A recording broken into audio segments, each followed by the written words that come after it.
Glórias a Deus. Amém, meus irmãos. Paz do Senhor mais uma vez. Obrigado, grupo de louvor, por esse momento. Vamos meditar agora na palavra do Senhor. Temos ainda muita coisa para falar hoje. Reunião, palavra, comunhão. Eu queria estar meditando com os irmãos em João, capítulo 12. Aqueles que têm sua Bíblia, acompanhem. Nós vamos estar João capítulo 12, Romanos capítulo 14, mas pode marcar aí essas duas. Se a sua Bíblia é aquela que tem um fiozinho de alto a baixo, pode marcar em João 12 e Romanos 14, mas nós vamos ler agora João 12. Amém. Glória a Deus. E a palavra do Senhor diz: 6 dias antes da Páscoa, foi Jesus para Betânia, onde estava Lázaro, a quem ele ressuscitara dentre os mortos. Deram-lhe ali uma ceia. Marta servia, sendo Lázaro um dos que estava sentado com ele à mesa. Então Maria, tomando uma libra de bálsamo de nardo puro, muito precioso, ungiu os pés de Jesus e os enxugou com os seus cabelos, e encheu-se toda a casa com o perfume do bálsamo. Mas Judas Iscariotes, um dos seus discípulos, o que estava para traí-lo, disse: por que é que não se vendeu esse perfume por 300 dias de trabalho e não se deu aos pobres? Isso disse ele não porque ele tivesse cuidado dos pobres, mas porque era ladrão e tinha a bolsa e tirava o que nela se lançava. Jesus, entretanto, disse: deixai-a, que ela guarde isso para o dia em que me embalsamarem, porque os pobres sempre tendo convosco, mas a mim nem sempre me tendes. Senhor meu Deus e meu Pai, mais uma vez na tua presença, pedimos ao Senhor que o Senhor possa dirigir esta palavra, que o Senhor possa falar ao nosso coração, que o Senhor possa nos ensinar as verdades preciosas da tua palavra, que é viva e eficaz. Que a gente possa abrir o nosso coração para receber a instrução do Senhor, que a gente possa abrir o nosso coração para recebermos a correção do Senhor, porque o Senhor corrige os seus filhos, porque ama os seus filhos, Pai. E nós nos colocamos esta tarde como filhos amados do Senhor, dispostos à repreensão, à correção, ao abraço amoroso, ao amor incondicional que o Senhor tem por nós. Muito obrigado por tudo, em nome de Jesus. Amém. Irmãos, podem sentar. Deus abençoe. Todo mundo bem? Eita, parece que não, né? O mundo tem dessas coisas, né? Às vezes não está bem mesmo. Não precisa falar que está só porque o pastor perguntou. Todo mundo bem, meus irmãos? Já melhorou um pouquinho. Não sei se foi coagido por causa da minha pergunta. Irmãos, esse Evangelho segundo João é algo tão maravilhoso para nós. Eu quase poderia enumerar aqui capítulo por capítulo o que é tratado nesse Evangelho, de tantas mensagens que nós já pregamos, e eu confesso particularmente muito comum pregar sobre o Evangelho de João, e o Evangelho que tem tantas mensagens maravilhosas para nós, cheio de relatos maravilhosos para nós. E nesse capítulo 12 nós vemos Jesus no final do seu ministério, antes de ele ser sacrificado, se dirigindo para Jerusalém, para aqueles que seriam os seus últimos dias.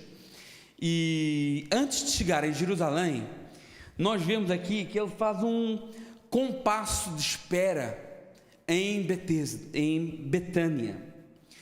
Por quê? Será que isso foi casual? Nós lemos lá no capítulo 12, no verso 1, eu queria já entrar no texto, eu pedia que o Davi pudesse estar acompanhando aqui. Não saias do texto, a não ser que a gente passe para um outro texto. Então, nós vemos aqui algo muito interessante. Foi, pois, Jesus 6 dias antes da Páscoa a Betânia. Por que essa menção dos 6 dias antes da Páscoa? Né? Betânia, antes de mais, era um lugar muito querido de Jesus. Um lugar onde ele tinha amigos, né? Lugar onde ele tinha pessoas muito próximas. Um lugar onde pouco tempo antes, talvez alguns meses antes, ele tinha ressuscitado Lázaro, né? Um lugar onde nós temos aquele que é o versículo mais pequeno da Bíblia, que diz: Jesus chorou, né, por conta da sua tristeza por ver Lázaro naquele estado. Um lugar onde ele era servido, um lugar onde Jesus tinha prazer de ficar. E eu perguntava já assim de gancho: e na sua casa, Jesus tem prazer de ficar?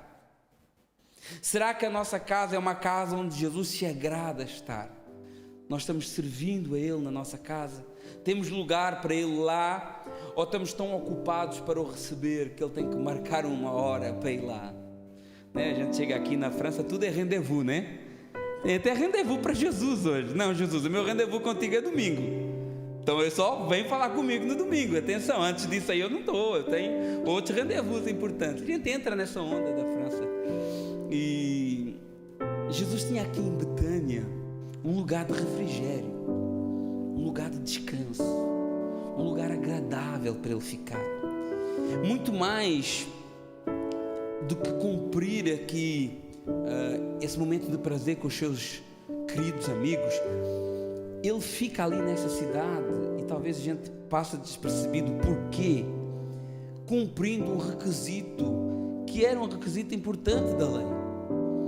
Jesus cumpriu uma exigência profética, ficando ali esse dia extra na casa de Betânia. Vocês lembram as palavras de João Batista? Talvez as palavras mais conhecidas de João Batista. João Batista tem duas palavras muito conhecidas. Uma é necessário que ele cresça e que eu diminua. E a outra é: eis o Cordeiro de Deus que tira o pecado do mundo. E quando ele vê Jesus, ele diz: olha, eis o Cordeiro de Deus que tira o pecado no mundo. O que é que ele estava a apontar? Ele estava a apontar para um outro Cordeiro, que foi um tipo daquilo que Jesus vinha fazer. E Jesus é esse Cordeiro que se ia apresentar para o sacrifício. E todo esse ritual do sacrifício do Cordeiro, ele tinha um requisito. Êxodo capítulo 12, né? Êxodo capítulo 12, do verso 3 ao 6, diz assim, né? Na ocasião em que o povo foi liberto do deserto por conta do sacrifício do Cordeiro. E em Êxodo capítulo 12, 3 a 6, da Páscoa judaica, fala assim, o Senhor falando, fala a toda a congregação de Israel, dizendo: aos 10 deste mês, cada um tomará para si um cordeiro, segundo a casa dos pais, um cordeiro para cada família. E no verso 5 diz: olha, o cordeiro será sem defeito, macho de 1 ano. Podereis tomar um cordeiro ou um cabrito, e o guardareis até ao 14º dia deste mês. Então, qual que era o dia em que o cordeiro entrava na casa? O dia 10. E qual que era o dia que ele era sacrificado? O dia 14. Então, o cordeiro era trazido para dentro de casa, lá na Páscoa judaica, e ele ficava 5 dias dentro da casa, sendo observado, para confirmar que aquele cordeiro verdadeiramente era sem defeito, era sem mácula, ele era inspecionado. Esse era o ritual que era cumprido antes que esse cordeiro, depois de 5 dias convivendo ali, comendo ali junto na mesa com as pessoas, se houvesse algum defeito nesse cordeiro, ele seria identificado, né? E esse cordeiro, né, que era trazido, nós vemos isso acontecendo na prática com Jesus. Ele chega 6 dias antes e ele faz um compasso de espera em Betânia, para que se cumprisse os 5 dias que ele precisava de entrar na casa, essa grande casa que é Jerusalém. Em que durante esses 5 dias que ele entrou em Jerusalém, ele foi observado rigorosamente. Se os irmãos depois quiserem ver em casa, o Evangelho de Marcos detalha cada um desses 5 dias, do capítulo 11 ao capítulo 15, em que o Cordeiro Jesus foi observado, foi tentado, foi feito questões a ele, para ver se ele escorregava em algum pretexto da lei. E Jesus para aqui em Betânia, né? Mas ele estava se dirigindo para ser observado dentro dessa grande casa chamada Jerusalém, a sua casa, né? Chegando junto dos seus, chegando para o seu povo, Como diz lá João capítulo 1, verso 11, ele veio para os que eram seus e os seus não receberam. Como deve ter sido triste para Jesus ser rejeitado pelo seu próprio povo. O povo que ele escolheu, o povo que ele amou, o povo que ele cuidou ao longo dos séculos. Como deve ter sido triste para ele. Como acontece connosco também, por vezes somos feridos por conta daqueles que são mais próximos, por vezes somos feridos por pessoas que nós tínhamos confiança, somos rejeitados, somos deixados sozinhos, como Jesus foi deixado sozinho pelos seus amigos. Por vezes nos sentimos abandonados. E até nesses momentos, Jesus conhece a sua dor. Até nesses momentos, Jesus sabe o que você está passando. E nós devemos agir como Ele agiu também. Continuou sendo obediente ao Pai. Em meio a todas as dificuldades. Não podemos usar os outros como justificativa para as nossas falhas, para os nossos erros, para os nossos pecados. Nós vemos às vezes nas dificuldades que passamos desculpa para pecar.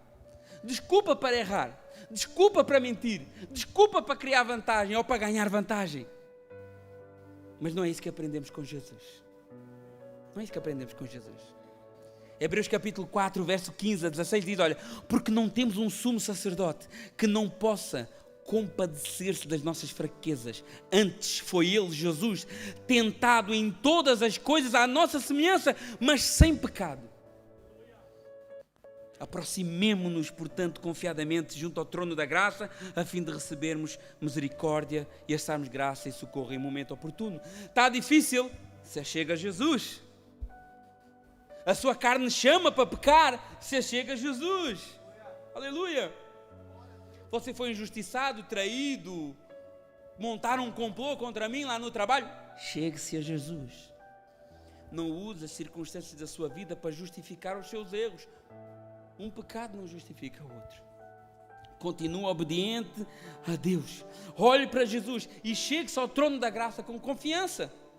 Jesus tinha uma missão aqui. Ele sabia que ele ia para Jerusalém. Primeiro parou ali em Betânia, mas ele ia para Jerusalém.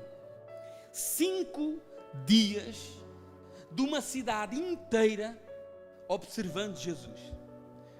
Você já teve aquela sensação de que todos estão olhando para si? Ruim, né? Tudo que a gente faz, o povo só observa a gente, parece que o povo está avaliando a gente. Quem nunca teve essa sensação? Agora imagina uma cidade inteira. Qualquer passo, qualquer palavra, qualquer olhar de Jesus era observado por aquela cidade. E nós às vezes temos essa sensação que está todo mundo olhando para nós, né?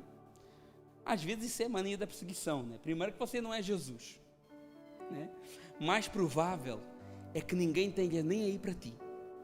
Isso é o mais provável, né? Nós é que às vezes pensamos que sim, porque tem pessoas que acham que são a última bolacha do pacote. Se eu converso com alguém e o meu olhar cruza com aquela pessoa já pensa assim, estão falando de mim lá. O cara está falando mal de mim ali, olhou para mim, não tem nada a ver uma coisa com a outra, né?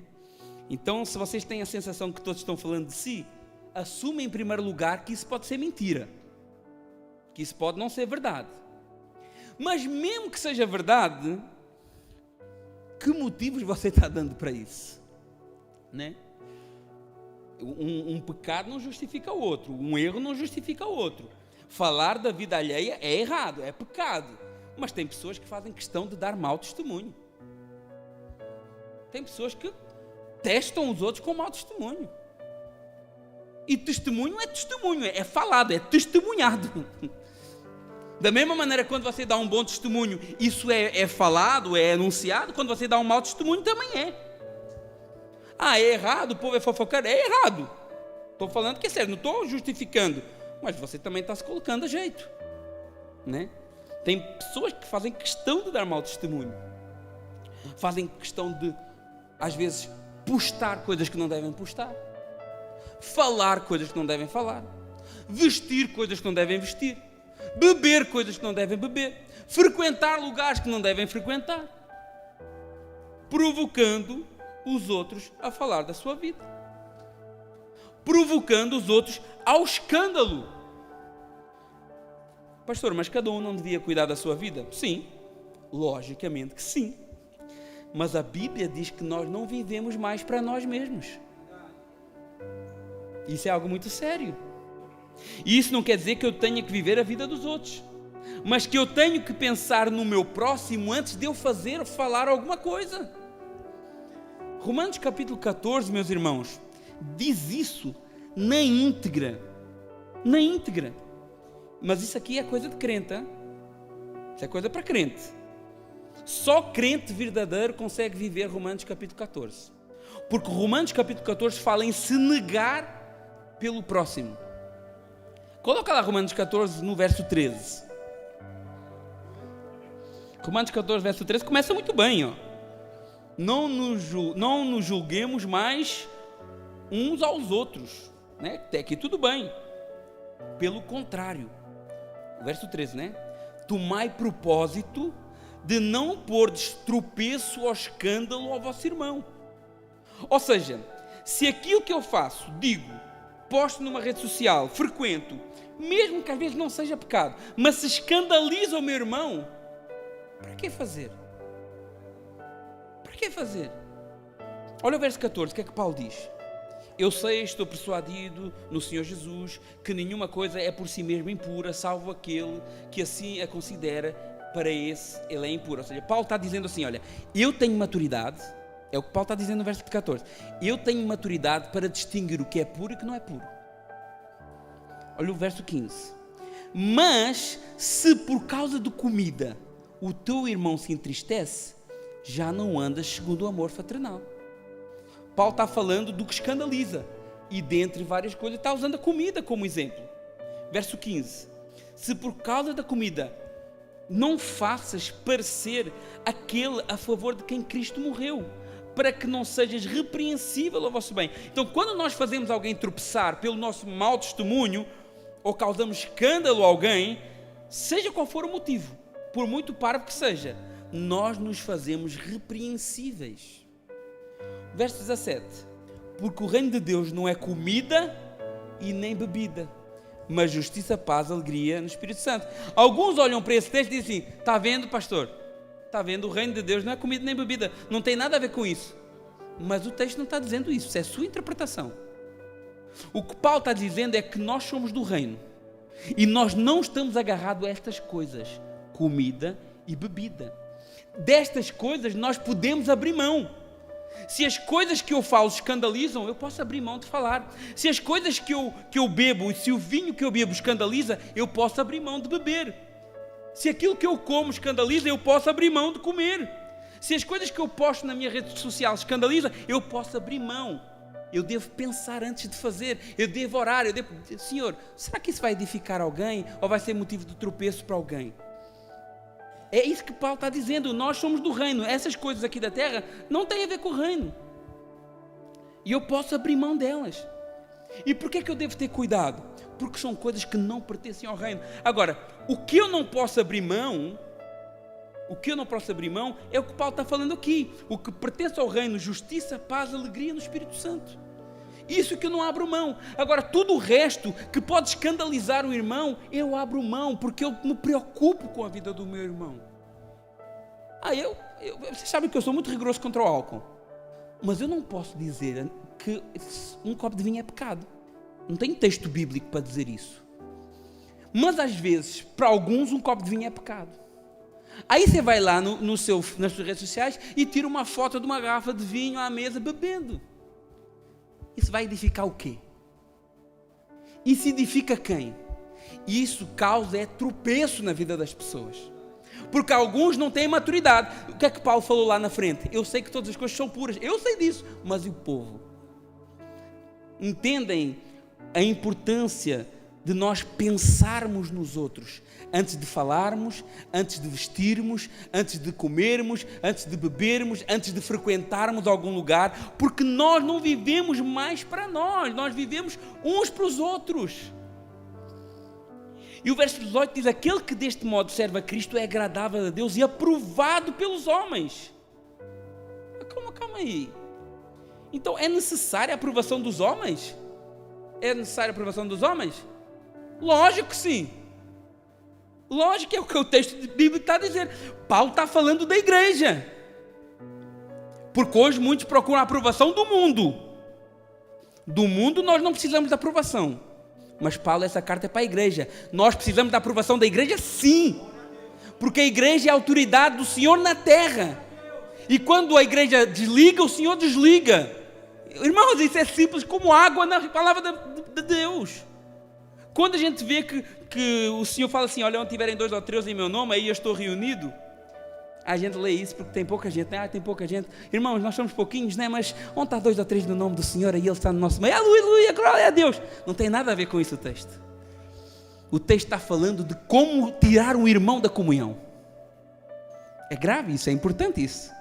E ele diz assim, olha, primeiro leva, fala. Segundo, leva uma testemunha. Terceiro, vai para a igreja. Não aceita a repreensão, considera-o gentil ou publicano. Considera desviado, considera mundano. E se a igreja considerar mundano, o que a igreja decidir, eu decido junto com a igreja. É preciso a aprovação dos homens ou não é preciso a aprovação dos homens? Irmãos, é a palavra de Deus, não estou inventando aqui nada, nem estou dando cambalhota no texto, mas nós temos que ter um estilo de vida irrepreensível diante dos santos, agradando os santos, não tentando agradar o mundo. Eu não me preocupo, eu não preciso agradar o mundo, eu tenho que agradar a igreja do Deus vivo, coluna e baluarte da verdade. Nós somos coluna e baluarte da verdade, meus irmãos, nós sustentamos a verdade de Deus e nós temos que defender a verdade de Deus. É isso que é ser coluna e baluarte da verdade. Aleluia. E nós devemos sim a aprovação da igreja, até para comparecer no corpo de Cristo, até para tomar ceia, meus irmãos. Você sabia que nós devemos estar em comunhão uns com os outros? Porque às vezes você tem uma vida de miséria lá fora, não quer saber da igreja, não quer saber do seu irmão, depois você chega e quer participar da mesa. E pode alguém se levantar e dizer, não, aquele irmão, não, calma então, como é que é? É o estágio do rendezvous, né? Do rendezvous ao domingo. A mesa não é um rendezvous ao domingo, uma vez por mês. A mesa é um contínuo no nosso dia a dia, na nossa vida, na presença de Deus. Então, meus irmãos, é porque às vezes a gente tem, eu sei, meus irmãos, às vezes a culpa até é minha. A gente pensa assim, não, isso aqui vale tudo desde que seja para Deus. Não é bem assim, meus irmãos. A viver uma vida piedosa tem regras. Tem regras. Nós não somos salvos por ela. E o Senhor nos salva antes de nós cumprirmos as regras. A palavra do Senhor diz, vocês receberam o Espírito pelas obras da lei? Não. Vocês receberam o Espírito estando ainda em pecado. Então, essas regras todas não salvam ninguém, mas o salvo, aquele que foi alcançado por Deus, aquele que foi transformado pelo Espírito Santo, ele cumpre os mandamentos do Senhor. Simples assim. Então, se você acha às vezes que está sendo observado, primeiro, pense se isso é verdade, porque talvez não seja verdade. Talvez não seja verdade. Segundo, pense se você está dando motivos para isso. Se você está dando brecha para que realmente seja um mau testemunho da igreja. Porque qual que era a condição para os diáconos? Para se levantar os diáconos. Atenção que diácono é qualquer um que serve na igreja, está servindo. É um diácono, é alguém que representa a igreja. Qual que era a condição? Dar um...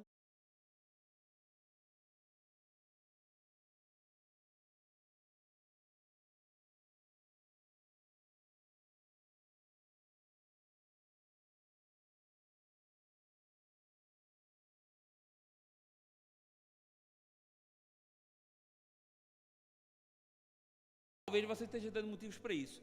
Terceiro, olhe para Jesus, que durante esses 5 dias, numa cidade inteira, observando e testando, se manteve obediente e santo ao Pai até o fim. 5 dias de observação detalhada para tentar encontrar falhas em Jesus, porque o cordeiro tinha que ser sem mancha, o cordeiro tinha que ser sem falha, sem defeito. E essa observação, ela culmina com a frase de Pilatos em João 18:38, eu não acho nele crime algum. E 3 vezes, curioso, né? Porque a palavra de Deus tem umas curiosidades assim, maravilhosas. Por 3 vezes Pilatos declara a inocência de Jesus. Ele declara a inocência de Jesus depois de interrogá-lo uma primeira vez. Ele vai, é açoitado, volta, Pilatos volta a declarar a inocência de Jesus.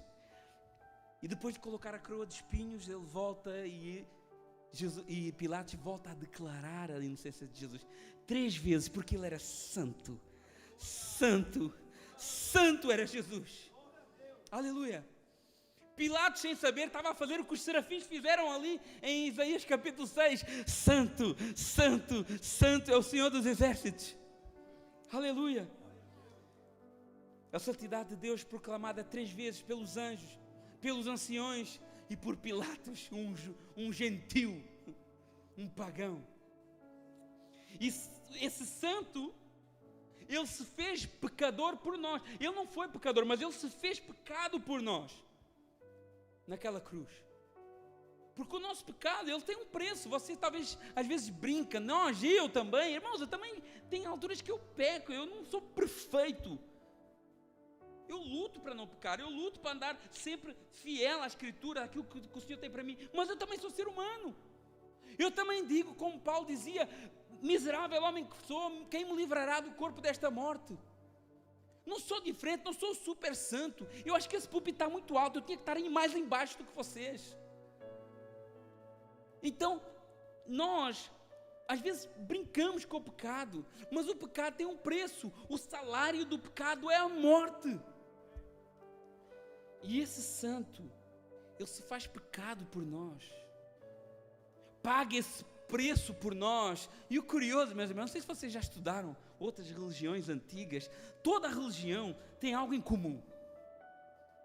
Principalmente estamos a falar de religiões antigas, não de filosofias agora que existem, mas daquelas religiões antigas, todas elas tinham algo em comum: uma divindade, um altar, e o homem traz um sacrifício, seja ele um animal, seja ele uma criança, como era o caso do deus Baal, né?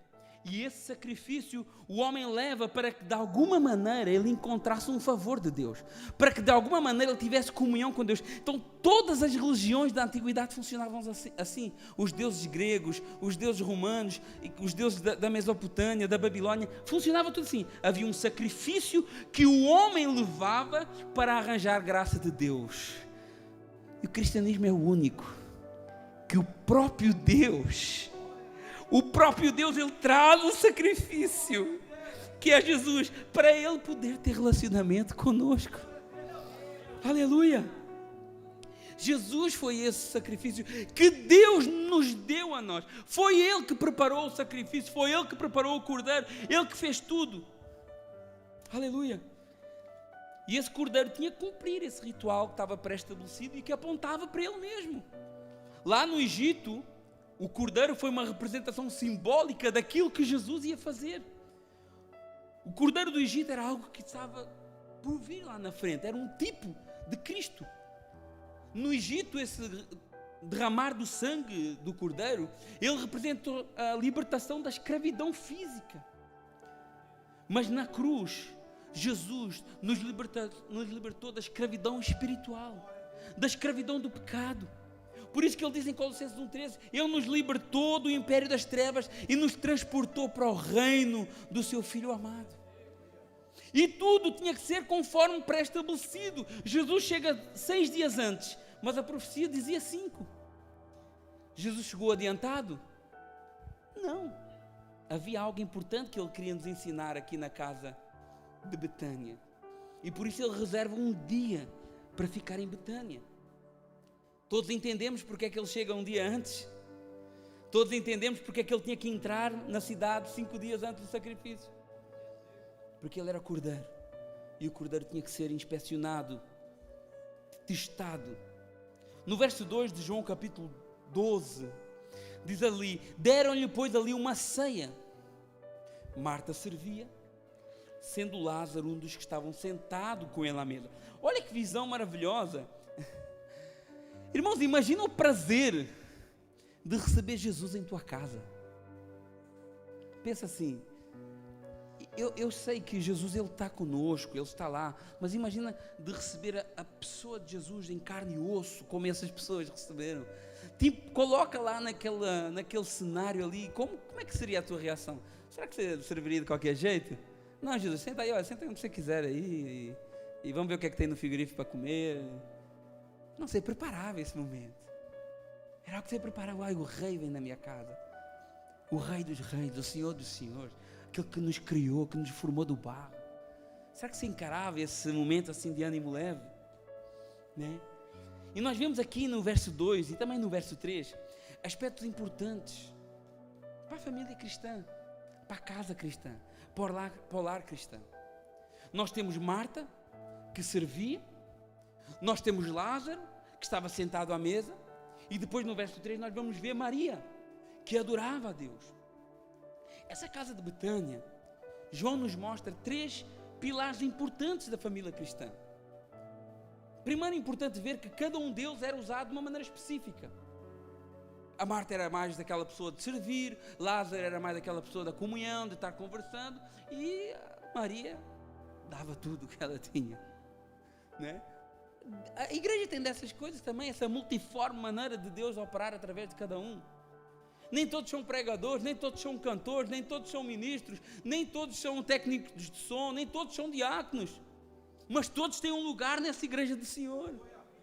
Todos funcionam como uma engrenagem que se encaixa e que funciona para a glória de Deus.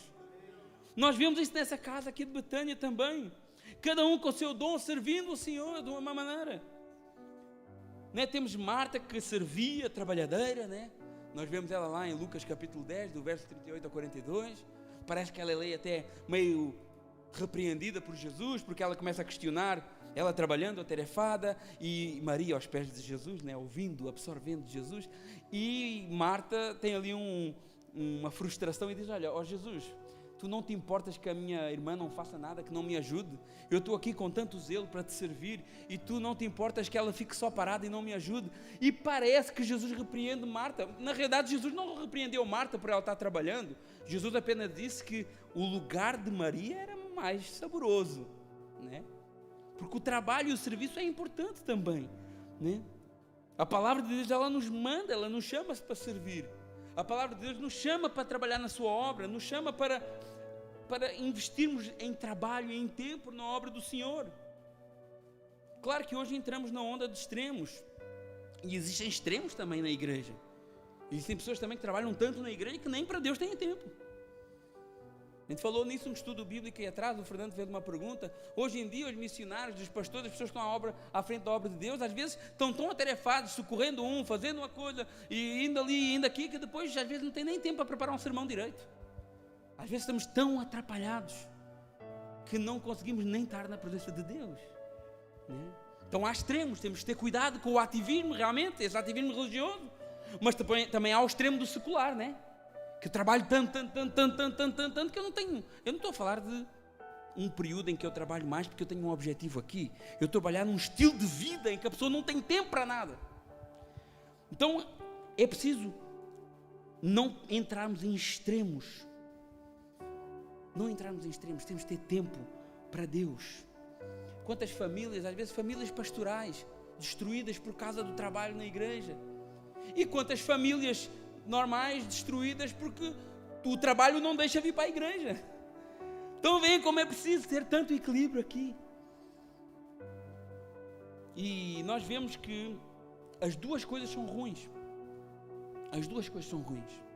Tanto o ativismo religioso como um ativismo profissional. Trabalho não é demónio. Acho que não. Mas muito trabalho pode ser fruto de um desejo demoníaco. Já pensou nisso? Numa vaidade, seja na obra de Deus, seja no secular. Vaidade de apresentar resultados, ganância por, não, nós temos que fazer, temos que encher a igreja, temos que fazer campanha, temos que fazer vigília, temos que fazer eventos, vamos encher a igreja. Irmãos, o Senhor não está preocupado com isso não. O Senhor está preocupado que a gente pregue a palavra com fidelidade, que a gente tenha tempo para Ele, que a gente tenha tempo de qualidade na sua presença. É isso que o Senhor quer. Aleluia. Tudo deve ter um equilíbrio. Devemos estar ativos na obra de Deus e devemos também trabalhar de uma forma digna para conseguir honrar nossos compromissos. Agora, uma coisa é clara: o Senhor nos chama, cada um de nós aqui, para servir na obra de Deus. Cada um. De uma maneira ou de outra, o Senhor te chama para servir na obra de Deus. Isso aí você não pode negar. Seja no corpo local, que é a igreja que a gente vê aqui, seja no nosso dia a dia. E nesta casa de Betânia havia sempre alguém disposto para servir Jesus. Mas a casa de Betânia, ela não só servia, mas na casa de Betânia havia comunhão com Ele. Nós temos Lázaro sentado à mesa com Jesus. Você tem sentado à mesa com o Mestre?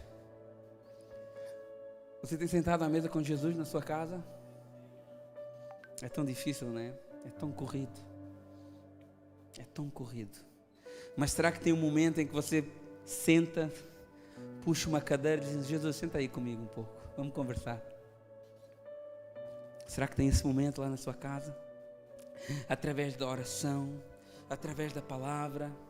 Será que nós estamos nos a aproximar de Jesus a cada dia, mas sem pressa, sem pressa, sem cair de sono, sem pensar em outras coisas, simplesmente estar na presença do Senhor, desenvolver intimidade com o Mestre. Paulo dizia assim: olha, eu abro mão por conhecer Jesus, eu abro mão de tudo por conhecer Jesus, eu abro mão do meu estatuto, da minha linhagem, de tudo que eu fui. Israel, fui judeu dos judeus, israelita de israelita, da tribo de Benjamim, circuncidado, fariseu. Eu abro mão de tudo isso. O que eu quero é conhecer Jesus. Você tem aberto mão de alguma coisa para conhecer Jesus? Umas horas de rede social. Você tem aberto mão? Umas horas de rede social para conhecer Jesus? Umas horas de sono para orar? Umas horas de série de TV que você maratona? Umas horas de replace? Você abre mão para conhecer Jesus. Paulo dizia: eu quero é conhecer Jesus. E você e nós queremos conhecer o quê? Queremos conhecer a miséria deste mundo que está aí? Queremos conhecer o Cristiano Ronaldo, o Messi, o Neymar? É esse que nós queremos conhecer? Esse que é o nosso ídolo? O Donald Trump, o Bolsonaro, o Lula, tem para tudo. Cada um tem o seu ídolo. Mas a Bíblia diz que por trás de um ídolo tem sempre um demónio, seja ele quem for. Porque levantar ídolos afronta diretamente a soberania de Deus. Então quem é que você tem aberto mão para poder ter intimidade com Jesus? Aleluia. Precisamos desenvolver a nossa intimidade com Deus. Uma casa que ama Jesus é uma casa que busca intimidade com Ele, que senta à mesa juntos com Jesus, que ora juntos, que lê a Bíblia juntos, que busca a Deus juntos, dos mais velhos aos mais novos. Uma família de Deus serve como Marta, tem intimidade como Lázaro, mas não fica por aqui. Uma família de Deus adora com tudo aquilo que tem, como Maria. No verso 3 diz assim, João 12: então Maria, tomando uma libra é mais ou menos meio litro, de um bálsamo de nardo puro, muito precioso, ungiu os pés de Jesus, os enxugou com os seus cabelos e encheu-se toda a casa do perfume do bálsamo. Este momento aqui é muito mais do que um ato de adoração isolado de Maria. Nós vemos Maria de Betânia como alguém que tinha um estilo de vida de adoração. Nós vemos ela em Lucas capítulo 10, aos pés de Jesus ouvindo. Nós vemos ela em João capítulo 11, aos pés de Jesus chorando. E nós vemos agora em João capítulo 12, aos pés de Jesus adorando, ungindo o Senhor. Todas as menções de Maria de Betânia são marcadas por uma posição de adoração. Prostrada ouvindo, prostrada chorando, prostrada adorando. Maria de Betânia era uma adoradora independentemente das circunstâncias. Ela não estava preocupada com as opiniões dos outros. Nós às vezes deixamos de expressar a nossa adoração por vergonha. O irmão aqui na frente fala assim: levanta as suas mãos. Aí a gente parece que está perra a mão, né? Fica assim, levanta as mãos. A primeiros anos de fé você faz assim. Passado 2, 3 anos você já faz assim. Aí passado 7, 8 anos não está nem preocupado se está mostrando a barriga ou não. Cuidado com o escândalo aí, hein? Então, mas nós temos às vezes vergonha de adorar a Deus. Nós ficamos com vergonha, principalmente quando somos jovens, né? Também estava falando ali com a Rose, descobrimos umas pérolas nossas de há 12 anos atrás, há mais anos, 13 anos atrás, no Ministério Jovem nosso, né? E depois eu ver se eu partilho aí, se a Cristina autorizar. Não, estou brincando. Do Ministério Jovem, como nós éramos tão assim inocentes, né? E era ao princípio aquela timidez para adorar a Deus, aquela timidez para dizer que é cristão, aquela timidez para dar um glória a Deus, aquela timidez para dar um aleluia, aquela timidez para chorar, aquela timidez para levantar as mãos. Maria não tinha nada disso. Ela chega no meio de uma mesa ali com um monte de homens, né? Numa sociedade em que a mulher era assim meio que inferior, ainda que Jesus nunca defendeu essa ideia, antes pelo contrário, Jesus ele pôs as mulheres em evidência. Mas ela chega ali no meio daquela sociedade, ela solta os seus cabelos. Imagina, hein? Eu não sei como é que é no Egito, né? Seria normal soltar os cabelos? Está aqui os irmãos, ó, Regiane lá atrás. Não era normal, motivo de vergonha e talvez até algum tipo de punição. A cultura não mudou muito, naquela altura era assim também, mas ela não se importa. Ela solta os seus cabelos, ela parte o vaso de alabastro, 300 dias de salário. Pensa, você abrir a mão de 300 dias de salário para a obra de Deus? Nem estou dizendo para você fazer isso, atenção, eu estou dando, se Deus tocar no coração, faça, mas eu estou dando um exemplo aqui de Maria, hein? 300 dias de salário, imagina, se for 100 euros por dia, né? É muito dinheiro, 30 mil euros, se não estou em erro, as minhas contas não falham, né? Derramados aos pés de Jesus. Maria não estava nem aí, ó, pode criticar. Eu sei que o meu Redentor vive, eu sei que Ele me salva, eu sei que, e vocês podem até me matar, me apedrejar, mas eu vou viver, porque Ele é a ressurreição e a vida. Essa mulher não estava preocupada com isso não, e nós às vezes ficamos assim meio tímidos, né? Levanta as mãos aqui. Irmão, não tenha medo, se envergonhe do seu pecado, não se envergonhe daquilo que Deus fez na sua vida. Nós devemos anunciar isso para o mundo inteiro. Jesus diz assim, olha, aquele que se envergonhar de mim e das minhas palavras, eu também vou me envergonhar dele quando eu vier com os meus anjos. Imagina isso. Temos que ser como Maria, sem problemas, para romper preconceitos e adorar o seu mestre. Mas não era só uma questão de preconceito aqui também, porque Maria ela não media custos para adorar a Deus. Eu falei, né? 300 dias de trabalho. Maria não tinha o seu coração nas coisas da terra, ela não tinha o seu coração nos bens materiais, nos valores financeiros, ela tinha o seu coração nas coisas do céu. Ninguém consegue, meus irmãos, ninguém consegue adorar a Deus verdadeiramente, tendo o seu coração nas coisas deste mundo. Ninguém consegue. Você pode fingir uma adoração, você pode se identificar com os louvores, uau, quem não se identifica com esse grupo de louvor? Você chega aqui e mesmo quem não é crente vai gostar da música, da qualidade, das vozes. Você pode se identificar com isso. Mas a adoração é muito mais do que isso. A adoração é quando eu não tenho o meu coração aqui, eu tenho meu coração lá. E é lá que eu estou orando e o Senhor está me vendo, é lá. Aleluia. Jesus falou, Mateus 6,21, onde está o teu tesouro, aí está o teu coração. Onde é que está o teu coração, meus irmãos? Onde é que está o teu coração? Está lá no Brasil, no lotezinho, na chácara que você quer comprar? Você pode ter isso tudo, mas não adore isso, não faça a sua vida tudo em redor disso aí. Você pode ter, glória a Deus por isso, Deus te capacite. Mas Jesus diz, olha, ninguém pode servir a dois senhores. Ou você vai honrar um, ou vai honrar outro senhor. Hoje a ganância e a avareza têm impedindo pessoas de se entregarem plenamente a Deus. Ou porque não têm tempo, porque a busca pelos bens é mais importante e acabam se esgotando as suas energias e não sobra energia para Deus, para congregar, para orar, para ler a Bíblia, para estar em comunhão, ou porque não acham lucrativo investir nas coisas de Deus. Eu estou falando de tempo, estou falando de talento, também investimento financeiro, mas a ganância não é só em termos financeiros. Essa mulher não se preocupou com o que ia gastar, o seu desejo era agradar a Deus. Qual que é o seu desejo?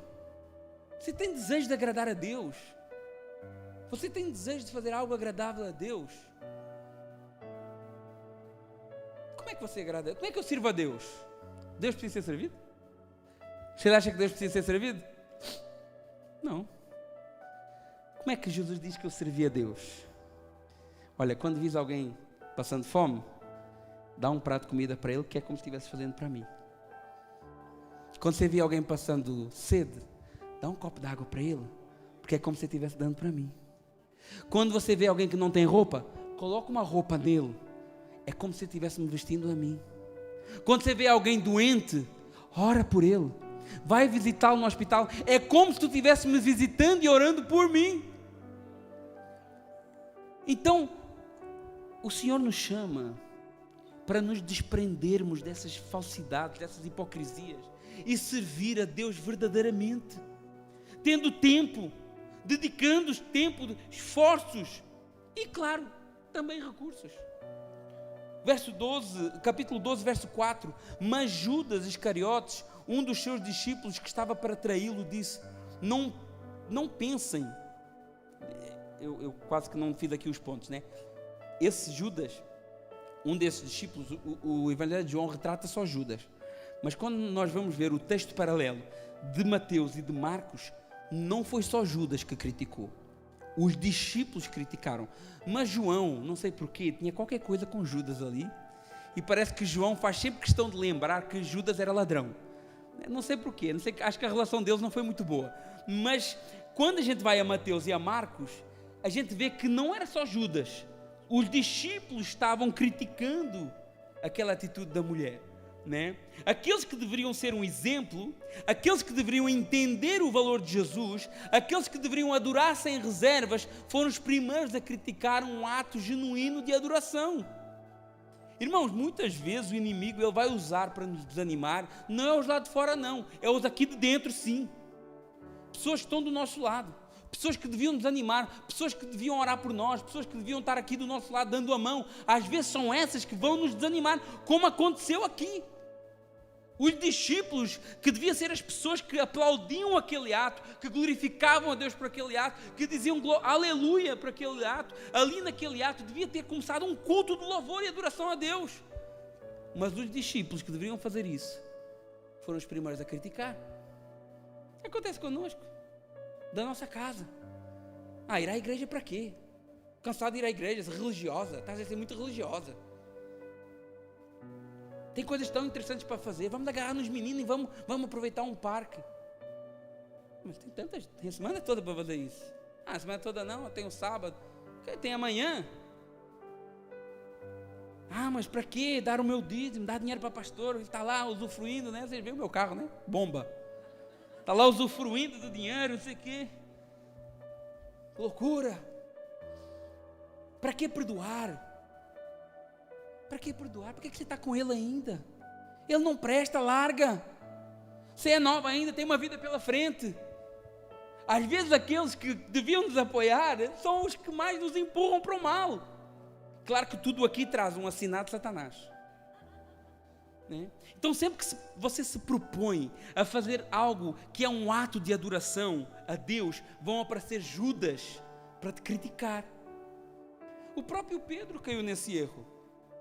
O próprio Pedro falou assim, Jesus está falando ali daquilo que ele vai fazer, da sua obra, que ia resgatar uma humanidade inteira, e Pedro vira, não, a gente não vai deixar. O que é que Jesus disse? Para trás de mim, Satanás, porque me serves de pedra de tropeço. Ele estava repreendendo Pedro? Não, ele não estava afastando Pedro, não, mas Satanás, que usa às vezes a boca, as nossas bocas, para desanimar um irmão nosso. Porque quem não entende as coisas de Deus, não compreende o que nós fazemos. O homem natural não aceita as coisas do Espírito de Deus. O natural não entende as nossas lágrimas aqui. O natural não entende o tempo que nós dedicamos a Deus. O natural não entende que você seja um contribuinte na obra de Deus. Um homem natural não entende que você dedique tempo para Deus. Depois de uma semana cansada, depois de uma semana de lutas, você queria estar em casa. Você queria estar no sofá. Eu queria estar no sofá. O meu corpo, se eu fosse pela minha vontade do meu corpo, eu queria estar lá com a minha família e tal, a ver uma série. Mas o que é que a gente faz? Não, eu quero estar com a minha família ali, eu quero estar em comunhão com Deus, eu quero estar a adorar a Deus junto com eles, porque eu sei que nós vamos passar uma eternidade juntos, então vamos já ensaiar aqui. Você acha que o seu irmão é chato? Prepara aí a eternidade, hein? O homem natural não entende porque é que nós levantamos as mãos. Existem coisas que você faz na adoração que quem está do seu lado e não está ligado não vai entender nunca. E eles criticaram Maria. Verso 5. Por que é que não se vendeu esse perfume por 300 denários? E não se deu aos pobres? Isso, disse ele, não é porque ele tivesse cuidado com os pobres, diz o verso 6, mas porque era ladrão e, tendo a bolsa, tirava o que se lançava nela. Judas era o tesoureiro do grupo de Jesus. E nós inventamos essa desculpa que Judas deu. É a desculpa que às vezes nós inventamos também. Por exemplo, nós não vimos à igreja com a desculpa de descansar. Mas você também não descansa. Você começa a arrumar a garagem, quando vai ver, acabou o descanso.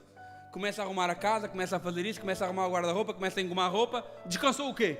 Descansar estava aqui, sentado a ouvir. É uma desculpa. Nós inventamos desculpas como Judas inventou para não fazer as coisas de Deus. Nós não contribuímos porque o dinheiro não chega, mas depois gastamos em outras coisas.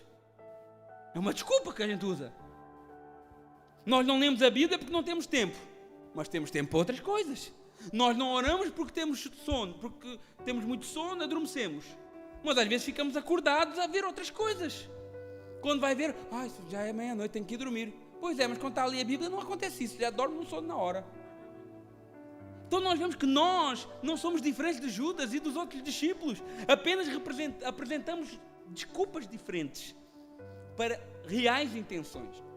Esses homens estavam criticando essa mulher por um ato de adoração.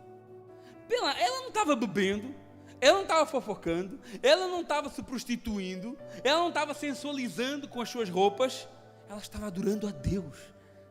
Mas quem não é espiritual não entende isso. Aleluia. Verso 7. Jesus, entretanto, disse: deixa que ela guarde isso para o dia em que me embalsamarem, porque os pobres vocês têm sempre convosco, mas a mim nem sempre me tendes. Jesus, se estivesse aqui, o que é que você faria? Como é que você adoraria a Deus? Qual é que era a atitude diferenciada que você faria para Ele? Porque alguns naquele dia disseram assim: que exagero, não precisava disso tudo, mal empregado dinheiro. Mas Jesus disse assim: olha, não a molestais. Está lá no texto paralelo de Mateus 26, o verso 10. Jesus diz: olha, não a molestais, não as incomodem, não a incomodem, porque ela praticou boa ação para comigo. Porque os pobres sempre tendes convosco, mas a mim nem sempre tendes, pois derramando esse perfume sobre o meu corpo, ela o fez para o meu sepultamento. E em verdade vos digo, que onde for pregado em todo o mundo este evangelho, será também contado o que ela fez para memória sua. Aleluia. Aquilo que foi escândalo para os discípulos, aquilo que às vezes é escândalo para quem está do seu lado, marcou Jesus, impactou o Mestre. Que atitude estamos nós dispostos a fazer? Que talvez possa ser escândalo para alguns, mas que para Cristo será um ato de adoração sem igual. E claro que isso não é sobre finanças. A casa de Betânia, Jesus era servido, Jesus era íntimo, e Jesus era adorado como em mais nenhum outro lugar. Se Jesus estivesse aqui, o que é que você faria? Você adoraria Ele como? E se eu lhe disser que Ele está aqui conosco? E se eu lhe lembrar que Jesus está aqui? Assim como Ele estava naquela casa, Ele está aqui. Ele está aqui nas mesmas situações, sentado à mesa, conosco. E Ele parte o pão conosco essa tarde, Ele reparte do seu sangue, do seu vinho, do seu fruto da vida conosco. Que atitude você está disposto a fazer? Não é para pular, saltar, gritar, não estou a isso quer dizer, mas é uma mudança, é algo aqui dentro, é algo que você precisa mudar, é algo que você precisa ser transformado aqui dentro. O que é que você está disposto a mudar, que vai verdadeiramente impactar Jesus nesta tarde? Aleluia, vamos ficar de pé. Glória a Deus, glória a Deus. Jesus parou nesta casa, não porque Ele tinha que ir mais cedo,